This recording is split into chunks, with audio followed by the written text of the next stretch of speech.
Hi, this is Kira from Super Kids Speech. Today's Super Kids Quick Tip is about how to support your child's speech sound development. I see a lot of children for articulation issues, which means that they have trouble saying certain sounds. Some children just have issues with one or two sounds, and some children are what we call pretty unintelligible, which means that they have an issue with many sounds or patterns of sounds in language. And I have a lot of parents asking me, how can I help my child acquire these sounds? And sometimes parents want to use, flashcards with letters or have them repeat the sound over and over again. And that can get really boring. So this quick tip is for really children in the preschool kindergarten years, and it's to help develop phonological awareness skills. So for those parents that really want to know how to help and support your child develop speech sounds, you can help them by supporting their phonological awareness. Phonological awareness, I need a little bit of that, is really the ability to recognize sounds and patterns of sounds in a language.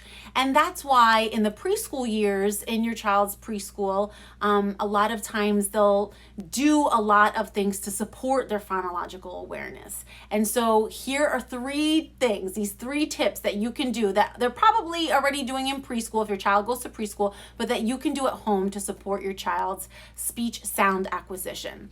And it's not about focusing on their ability to say the sound. If your child has issues with that, they should be seeing a speech therapist, and you can get individualized strategies for your child from your therapist. But in general, if your child is developing, okay with sounds, great. And if they're not, then either way, your child will benefit from developing phonological awareness. And there's three things that you can do to help that.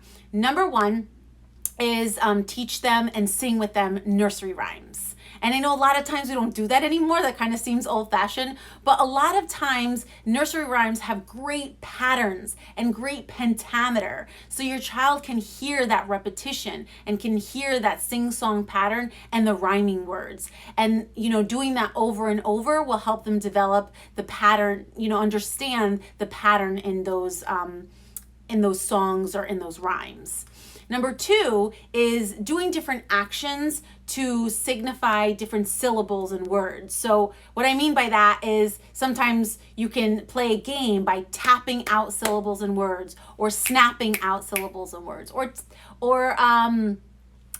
I say clapping already? Tapping, jumping, spinning.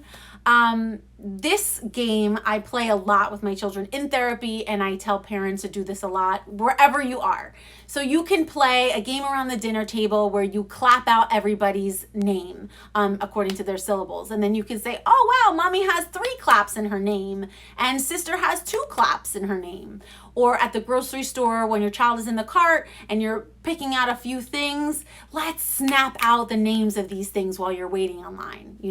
Yogurt has 2 snaps, or crackers and ham. Ham only has 1 snap.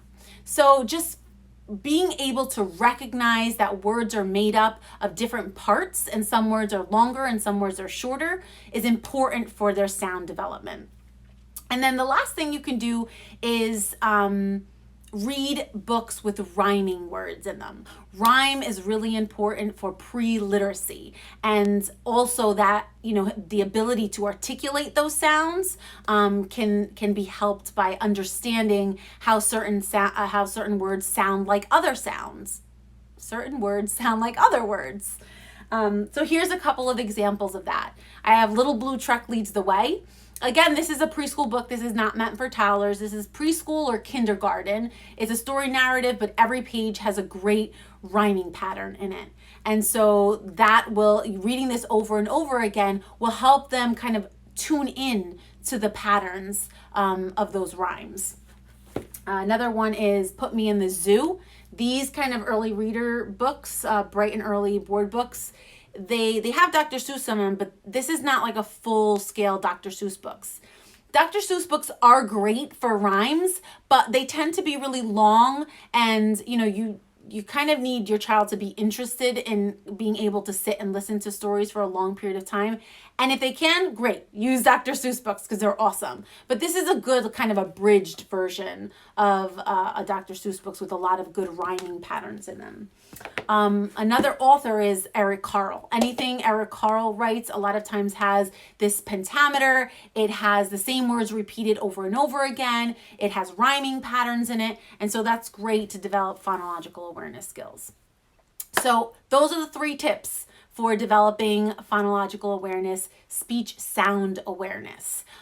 It's not about just getting your child to say them. It's about really getting their ear to tune in and listen to the different patterns of the language. So the 3 things quickly are nursery rhymes and fun songs with rhymes. You can do videos, but I would suggest maybe if you do the videos, just shutting off the visual part of it and just memorizing them and singing them with your child. So that becomes kind of like this engaging thing, and then you can do it anywhere.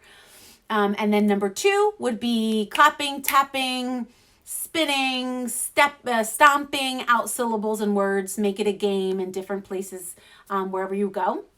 And 3 would be books with rhymes.